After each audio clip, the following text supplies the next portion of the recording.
It's 5 a.m. I finished my first pot of coffee and put an hour and a half of work behind me. You're watching Technology, Careers, and Consulting. This morning I'm filming in the motorhome, which has officially become my studio and office. Do you think if I keep this up, Winnebago might sponsor the show one day? I'm not pandering, just curious. In August, I was the keynote speaker at McDonald's IS Career Conference in Chicago. You've already seen some video from that. Laura, terrified on the Ferris wheel.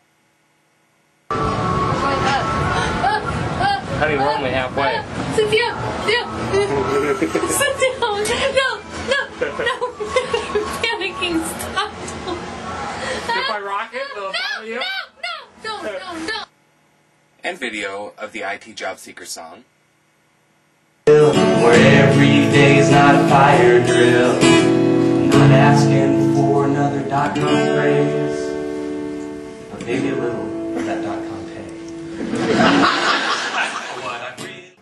While at the conference, I had the opportunity to sit down with the two people primarily responsible for the event, Tecktiel, McDonald's IS HR Director, and Laura Antos, the Manager of Training and Development.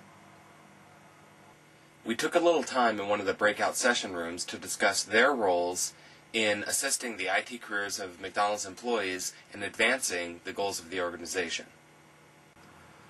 So grab a cup of coffee, and let's go to Hamburger University. Are you loving it? All right, so we're sitting here in a room at the McDonald's IS conference. I'm with Tecktiel and Laura Antos, both of the Training and Development Group. Alan, your role? I'm actually the HR director for the global technology function at McDonald's, and so it's a little bit of everything, anything you associate with HR. So McDonald's specifically has a HR person just for their IS group? Just for the IS group. Okay. But not every group necessarily has an HR person. So most do, but they're not usually global, or they're not usually focused on the function and the needs of the function. They're kind of there doing the things you'd expect them to do, but they're not necessarily worrying about how do I develop IT people specifically or those kinds of things. Sure. And I'll interject just thinking, I think that's reflective of the importance of IT into an organization. My conversation here, and we'll see some of that film later in the show, specifically talked about the value of the technology professional. I think that's an important message, and I think that kind of what McDonald's is doing, having somebody in that position, helps foster that idea that they must think the same thing. Laura? I'm the Training and Development Manager for Information Services. Perfect. So, once again, dedicated primarily to that IS function. Yes, exactly. All right. Now, so the two of you are kind of responsible for this conference. I mean, I know you have support and help, but I know largely you guys put this on. What's the response been? This is your second year doing this, so what's the response been so far? The response has been fantastic today. We have already hit over the amount of people who attended last year. I'm hearing great positive feedback about all the sessions and things. So we had a great turnout. Excellent. And from your take?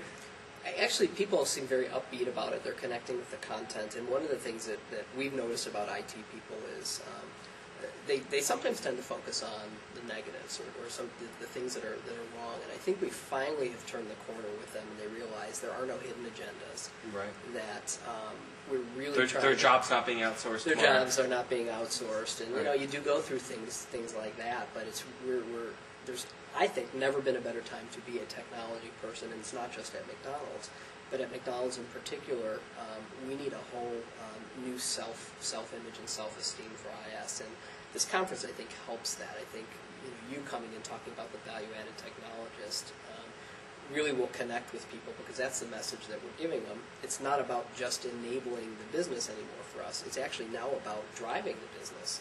Right. At McDonald's, how do we stay relevant to our consumer? Technology is going to play a big part in that. Sure. So I talked about Nicholas Carr's book and article, Why IT Matters, and my contention, of course, that it does.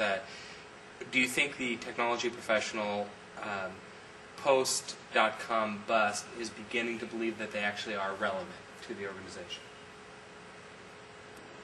Yeah, I definitely think we're seeing comments and things like that from our staff. We have some people coming in here, and this is one of the things about putting on a podcast. We just picked a room to film this in because it was open. We have some other people coming in that will be presenting.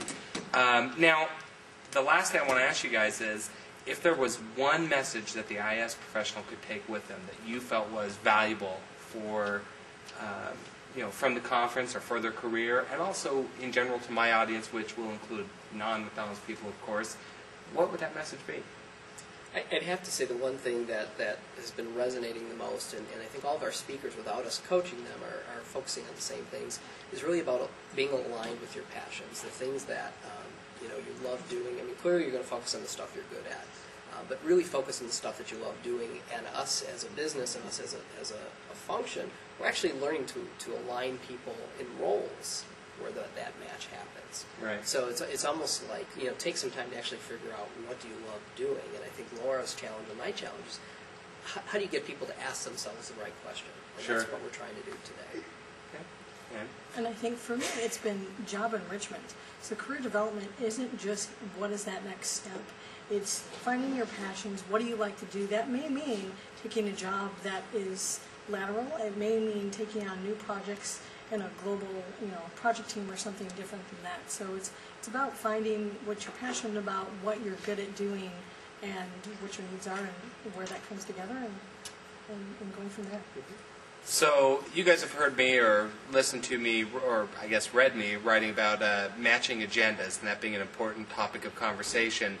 What I think you're hearing here is a very similar idea. I'm not the only person saying this, and that's great to know. I'm not an island. Hopefully you find this information valuable, and I want to thank Alan and Laura for both taking time to be part of the show. Thank you very much. Thank you for being with us. All right. If you have a comment or question, please submit it on the blog site or submit it to tccvlog@gmail.com. If it's directed to Alan or Laura, I'll make sure that they get it and try and get a response. Currently, I'm looking for a couple of interns for video production and website help, and I'm designing the show's official site. And finally, I wanted to send this little video clip over to Zay Frank as my power move. But I think he'll recognize that it's not me. The hair.